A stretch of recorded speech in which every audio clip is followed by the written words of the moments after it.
Have you ever wondered what it's like to be a ghost hunter? To go into a haunted location and investigate the claims of paranormal activity? In A Haunting Diary, Investigations with a Ghost Hunter, you can follow along with a first-hand account by a real paranormal investigator, Erin Egnatz of Hauntings around America. From the ghostly funeral train that travels town to town, to the battlefield in Gettysburg where the bloodiest battle in U.S. history took place, down to the infamously haunted city of New Orleans. Enjoy this trip to some of the many hauntings America has to offer and decide for yourself if ghosts are real. Hey everyone, welcome to the very first episode of A Haunting Diary Investigations with a Ghost Hunter.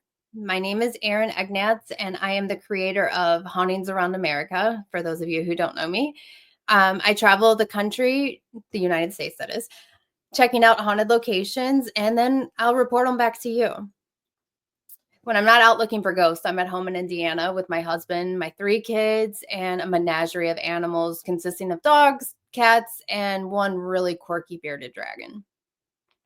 I'm also an author, a historian, as well as a professor of history at the U of P out of Pasadena.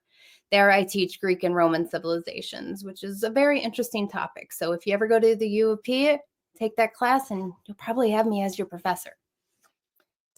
But that's enough about me, and why don't we move on to the show?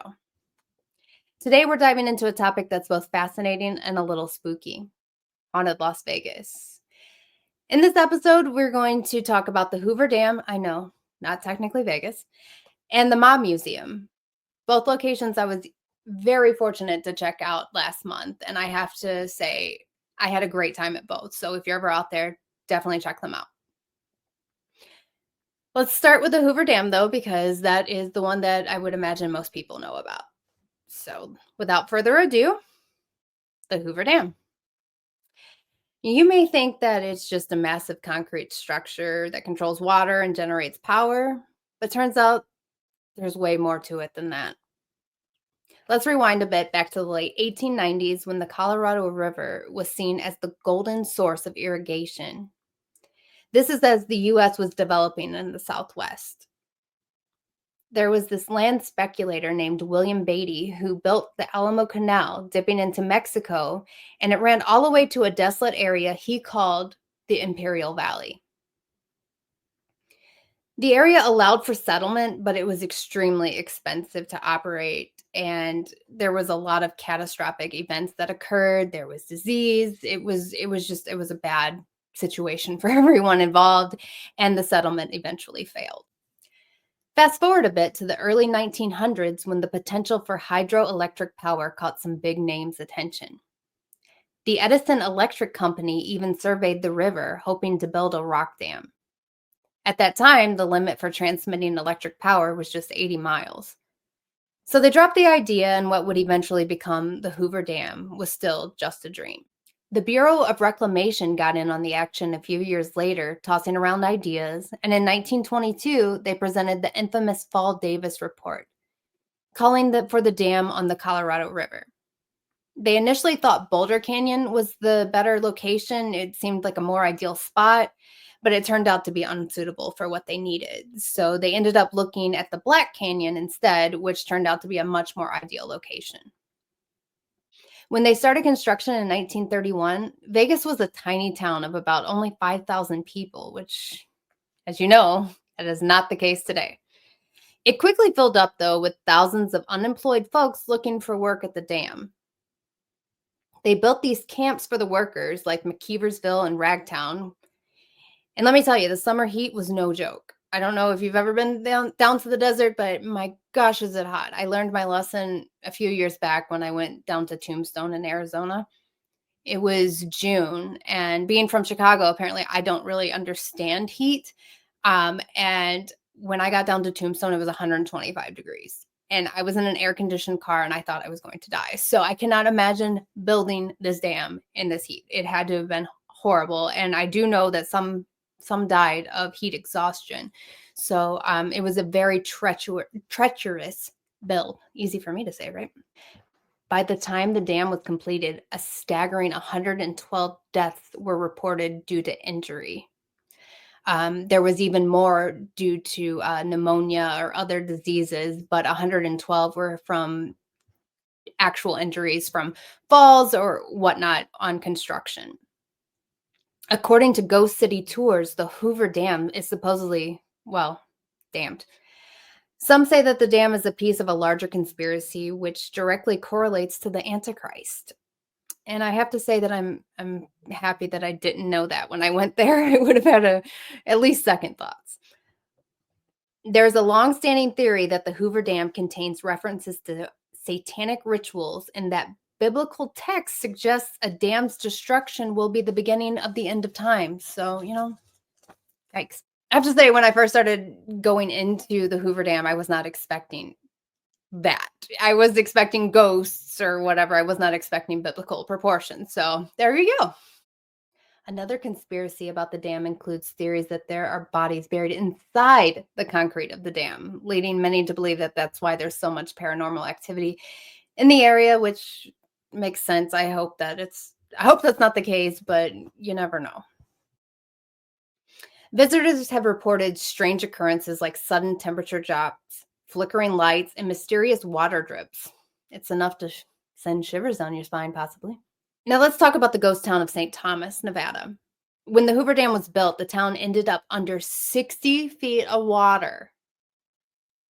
It's rumored that some people never got the memo to evacuate, and now with droughts revealing parts of the town, it's been said that some spirits may be lingering in the area, angry at how their lives were quickly taken away. So that is the hauntings of the Hoover Dam. It is a little darker than I realized when I first went there. I thought it was just like there was a couple spirits, but there you go. And it turns out that it's a pretty dark place. So the more you know. All right, let's move on to the Mob Museum. This place it blew me away. As you know, I am a historian and I love all things history. I live in the Chicago area, which means that its history has a lot to do with the mobs. So the Mob Museum was a must for me. The Mob Museum, officially known as the National Museum of Organized Crime and Law Enforcement, is a historical museum located in the old portion of downtown Las Vegas, not far from Fremont Street. It opened on February 14th, 2012, and is dedicated to featuring the artifacts, stories, and history of organized crime in the United States. The centerpiece of the Mob Museum is the second floor courtroom, which was the location of one of 14 National Committee hearings to expose organized crime held in 1950 and 1951. My personal favorite exhibit is the actual wall from St. Valentine's Day, the St. Valentine's Day Massacre, which happened back on February 14th, 1929, when Al Capone's men dressed as the police and proceeded to mow down men from their rival Bugs Moran gang. They used Tommy guns, and if you don't know what that is, it's a Thompson submachine gun, and it does a lot of damage. The scene was so gruesome, the violence was so alarming that the public turned against Capone, who had seemed as a Robin Hood of sorts before this occurred. In total, 7 men were killed, 2 of whom were not members of Moran's gang. To this day, the bullet holes are still in clear view almost 100 years after the gruesome murders took place. While there, I was able to listen in and even meet a former mobster, Frank Calabrese Jr.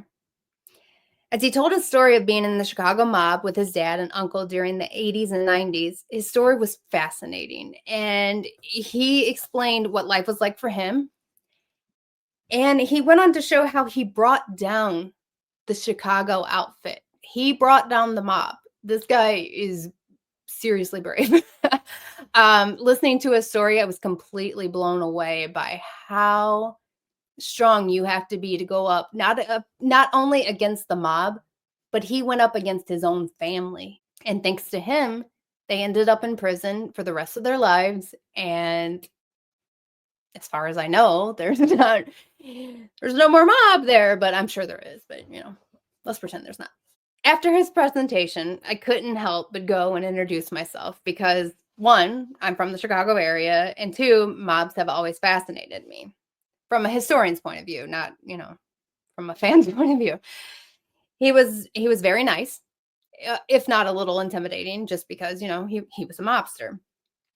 As I was talking to him, I was explaining, my story. I doubt he cared, but as I was explaining it to him, my preteen daughter stood off to the side trying to get me to hurry up.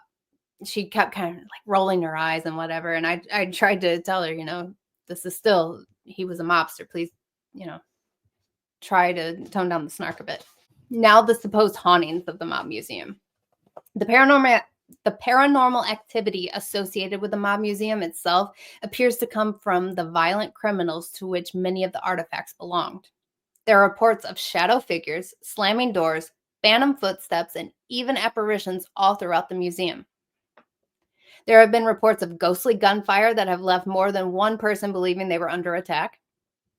In the area of the infamous wall, the St. Valentine's Day wall, a heavy energy is felt. And I can say that, yes, it did feel very heavy. Some even report feeling nauseous. Others have been pushed or shoved in that spot. The wall itself has had a ghostly history ever since that fateful Valentine's Day in 1929. Some claim it itself is haunted, as weird anomalies such as screams and gunfire have been heard within its vicinity. Others say it's not necessarily haunted, but rather cursed. I don't know what it is about Vegas and cursed, but there you go. I have to say, I enjoyed both of these locations. Like I said earlier, they were absolutely fascinating to walk around, taking the history, the supposed hauntings. I highly recommend going to both. Unfortunately, I was unable to go to Zach's museum while I was there because the age limit was 14 and up, and I had my daughter with me, and she's not 14, so I didn't get to go. So next time, I hope to go to that. That seemed like a really cool place and seemed to be happening too. So, other than that, that is really all I have about the haunted Las Vegas. So before we go, I wanted to answer a few questions. I want to thank those of you who sent in questions. You had some good ones, and so I'm going to answer those really quick, and then I'll give you some updates, including the big $100 gift card drawing, my books, as well as some ghost hunting events that you can attend. So let's do the questions first, and then I will get to the announcements. First question comes from Amy. How did you get into the paranormal? So I got into the paranormal way back in 2000. I was 14 at the time. We were on a family trip to Gettysburg, Pennsylvania. Gettysburg, I'm sure you know, is the famous site of a Civil War battle. We were out there kind of just walking around, taking it all in, and we were looking out over the field. My mom and I were standing next to one cannon. My dad and sister were somewhere. And I was looking at the trees way off in the distance, and I was like, hey, look at those reenactors. They were lined up, as I assume Civil War soldiers were, and they started to march forward in line. And I was like, Mom, look at these guys. That's pretty cool, because I was bored until that point. And she kind of grabbed her camera. This is back when it was film, in the camera, and she couldn't get the film in right or whatever. And they got about, I don't know, several yards, and then they just disappeared all at once. It went from like a whole regiment to no regiment. And we looked at each other, and then we looked back at the spot, and we looked there again, and they started to come out of the trees again, the same marching. We look at each other again, and we're like, what is happening? And she calls my dad over, and she's like, what's up with those reenactors? What's going on?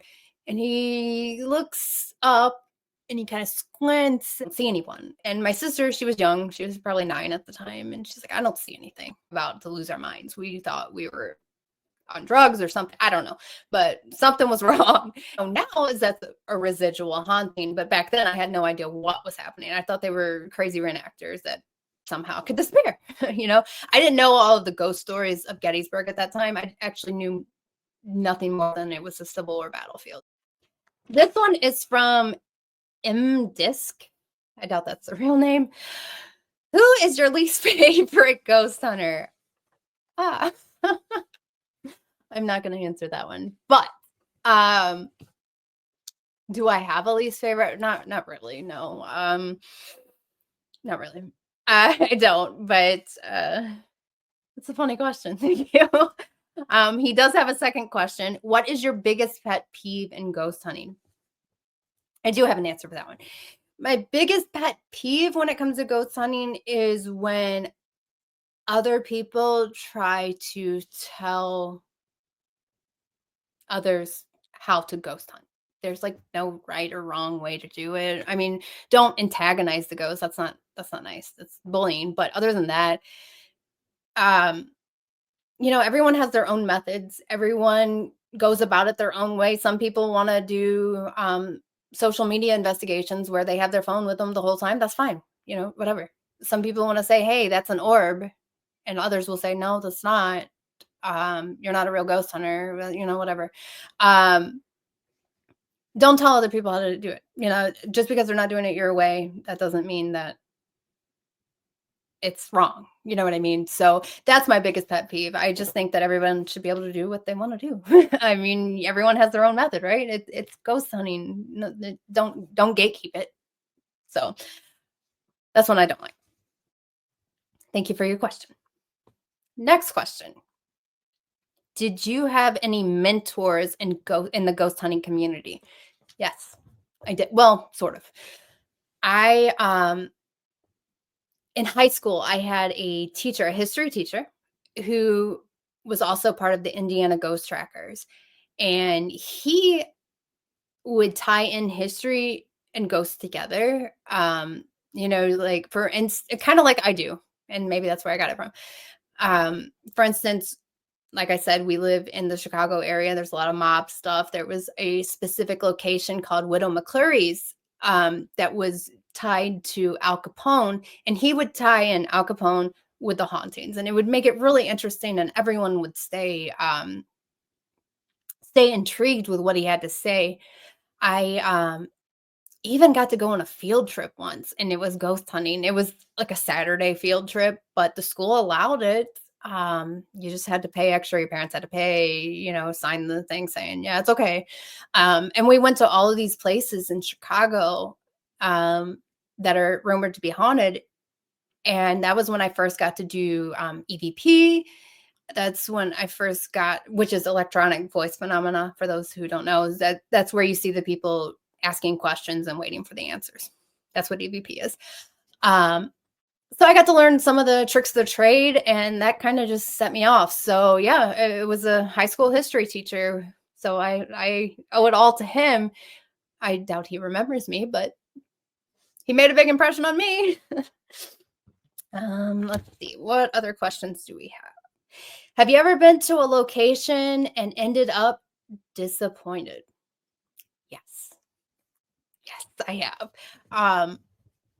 What I like to tell people is just because I had a certain experience at one spot and they had a different one, it doesn't mean that it's not haunted. Like, say I went to, I don't want to name drop anything because I want to be invited back to these places, but there are certain locations where nothing happened. And I was told, yo, this place is really, really active. You'll have an awesome night. And then I just sit there for 6 hours and get cranky because I'm tired.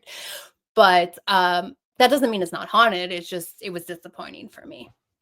I'm not, like I said, I'm not going to name drop because I don't want to. Okay. This question is from Mark. I see that you are a Durrani. I am, Mark. What is your favorite song by them? And also, do you like any other bands? My favorite song by them is The Reflex. I love The Reflex. I can't sing, so I won't sing it for you, but I love The Reflex. I love Rio and Hungry Like the Wolf. I like all of their songs. I'm a Durrani, as you said.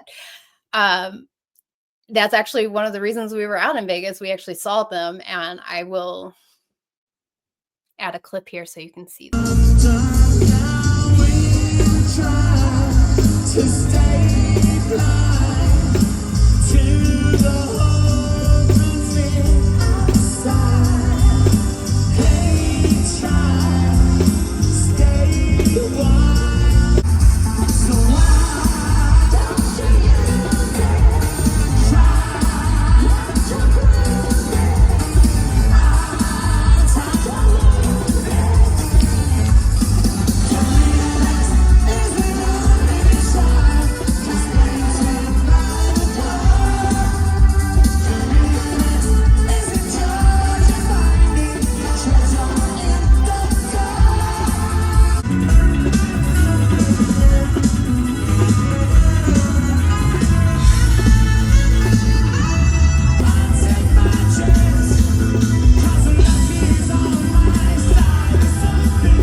As you can see, they're still really good. But yes, I'm a Durrani. Do I have any other bands that I like? Yes, I do. I love all music. I love stuff from the 60s, the 70s, 80s, 90s, some of the 2000s. I kind of weave off there. I like country, I like rock, I love oldies. In March, I'm going to go see 38 Special. I'm going to go see Herman's Hermits. Next month, I'm seeing Billy Joel and Sting. They're going to be at a concert together. Who else am I seeing? Oh, AC/DC. I'm going to see them at Soldier Field. I'm hoping to see the Red Hot Chili Peppers. They're another one of my favorite bands. I don't see their tour schedule yet. I've seen the Beach Boys a bunch. I love them. So yes, needless to say, I love music. I love all music. So thank you for your question. There are a few more questions, but I'll save them for next time. If any of you would like to ask any questions, feel free to reach out. You can reach out through my socials or hauntingsaroundamerica@gmail.com or e@hauntingsaroundamerica.com. Either of those emails, you can send your questions. You can send them, like I said, through messengers. And I'll put it on here and I'll answer it next time. So let's do a few announcements and then I am done. First, the drawing for the Amazon gift card will be done on January 30th. Thank you to everyone who subscribed and entered. I will be doing another one coming up soon. I'll be announcing that one soon. For those of you who signed up to be ARC readers for my books, we are kind of in a holding pattern right now because I was picked up by a publisher. So yay for that. But it also kicks the timeline down the road. We're looking at September for a release date yet. So if you still want to be an ARC reader, awesome. I'll reach out to you when I have a final approval to go ahead and do that. Lastly, upcoming ghost hunts. There's a few of them. Next month, I will be doing a ghost hunt at the Ohio State Reformatory. This is my first time going to this one. I cannot wait. I will be doing a few lives from there too, because I mean, this is a big one. This is where they filmed The Shawshank Redemption, and I believe Air Force One was also filmed there. So it's quite an epic location, and I cannot wait for it. I do have a few spots available. I wasn't going to do this, but I was like, you know what? I don't know when I'll be back here, so let me open it up. If you do want to come, it's $67 a person. So just reach out to me and I'll get you on that list. Let's see, I have other locations too. I can't remember what they are. I have to write everything down. Waverly Hills. That's the one that everyone loves. This one sells out very quickly. I haven't put the tickets for sale yet. I probably should do that. I believe Waverly Hills is in June, and that one is going to be $100 per person. There are only 7 spots available. I never go more than 10 just because I want people to be able to spread out and do their investigation. And it's very hard to do when there's a bunch of people around. So the limit is 7 because I have 3 coming with me. And that is $100 a person for Waverly Hill. The last one that I have right now is Randolph County Asylum, which is in Indiana. It's very, very famous. There's even a creeper there. I think there's one at Waverly too. The Randolph is only $30 a person. I believe that is on March 14th.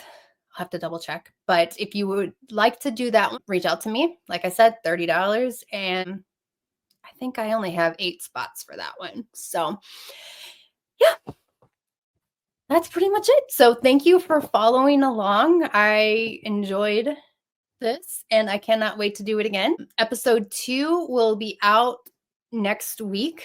Hopefully, I'm really bad about keeping a schedule, but it looks like episode 2 will be Waverly Hills because I cannot wait to share some of the EVP I've got there. And, you know, kind of like an introduction if you are wanting to come and investigate, you'll see kind of what it's like to investigate there. Until then, thank you for listening and see you next week.